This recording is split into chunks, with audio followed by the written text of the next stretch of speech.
So, I would say this video is long overdue. Hello everyone, I'm Mike, and today, I'm gonna do the second episode of Recruit to Radiant. Last time, we were talking about playing the bomb and rotating. Two very essential parts to understand, even in higher ranks. And something a lot of people miss to understand. And now, we're gonna take another, page in the book. And it's very similar. So one thing is very simple, and the other one is, well, they're both kind of simple, but they're also kind of important, right? So we're going to talk about communication, and we're going to talk about using pings to your advantage. One of them is a little bit more complicated. The other one, pretty simple, right? So let's start with a complicated one, and let's leave the simple one for last. So communication. What is important when you communicate with your teammates? What's important is that you leave in the details, right?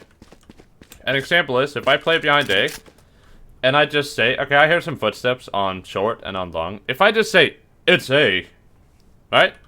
If I just say, it's A, that's not a lot of information that the other players, of course I have a player with me, but that's not a lot of information that the other players on the other side of the map can go off of, right? What does it's A mean? Does it mean, hey, they're pushing A? Does it mean, hey, they're at A and they're about to push? What is it? What does it mean? You know? Much better to say, hey, they're pushing long, they're pushing sewer, they're pushing A. You know? So that implies both long and sewer, right? Something like that. That prompts, the B player to, hey, leave, and then Garage, go towards B. You know, just like last episode, right? So, they rotate information. And, yeah, that is incredibly important. But not only in that situation, it's also when you die, and you use your freeze cam to your advantage, right? An example that I have is, imagine that I'm playing Link here. Imagine that I'm playing Link. And there's a guy peeking near Bunny. Called Bunny, this area. And he's like, oh, he got me. Okay, I died. How do I convey this information the best? Well, it depends on what this guy does afterwards. Because when I die, I can see, just for a slight second, what this guy does. And I might be able to project some extra information off of it, right?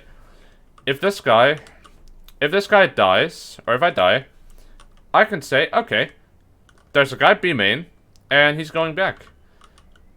Because let's say we got some extra information from A, and they're like, okay, there's two players long already. We've already had that call. It is most likely that this player is either going to stick around, even though I saw him run a bit back, or he's going to converge on A and play with the team and, get the bomb site. As simple as that, right? You gotta remember the details. Because when you're doing communication, and you're giving info to your teammate, it's almost like painting a picture in their head, right?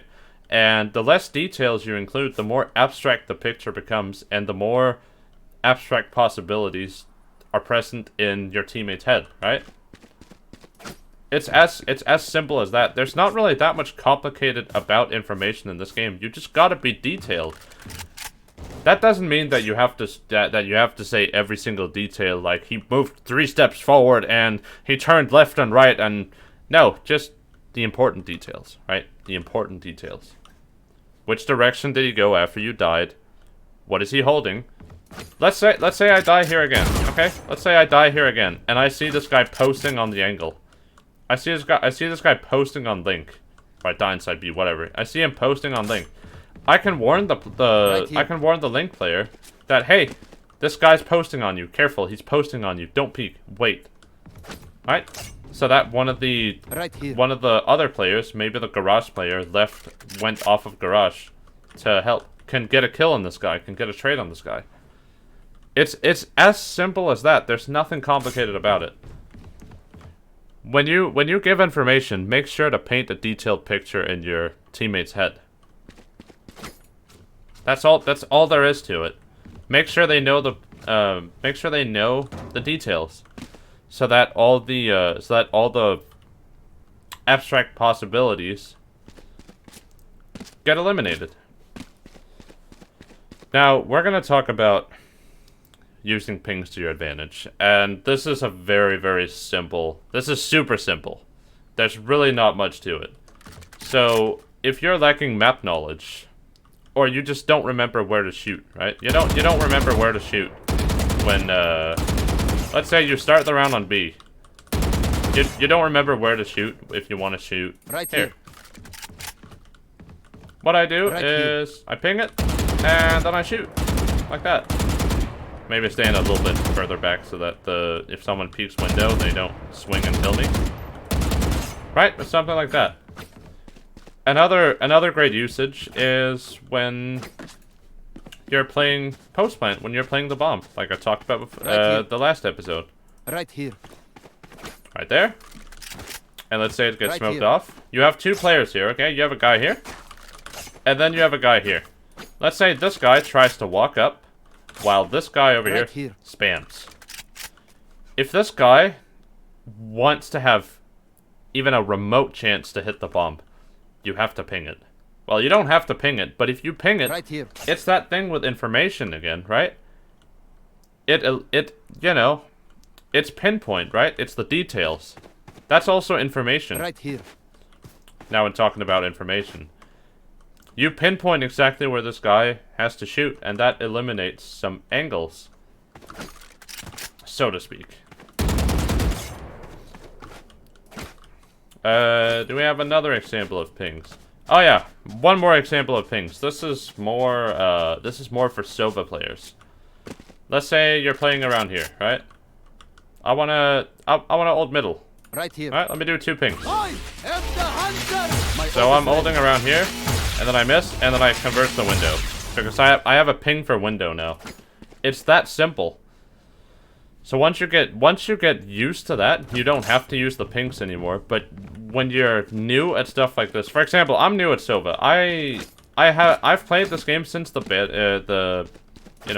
beta days, but I haven't played Sova that much. Sova is a very new character for me, but I picked him up, right?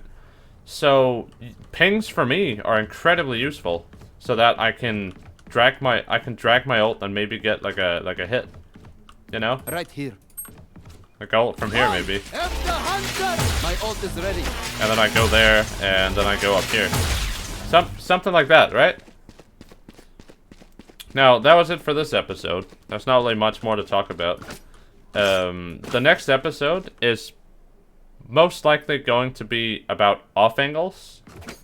And it's going to be about crosshair placement and clearing corners. So there's going to be 3 points that we're going to talk about in that one. But I'll see everyone later. Goodbye.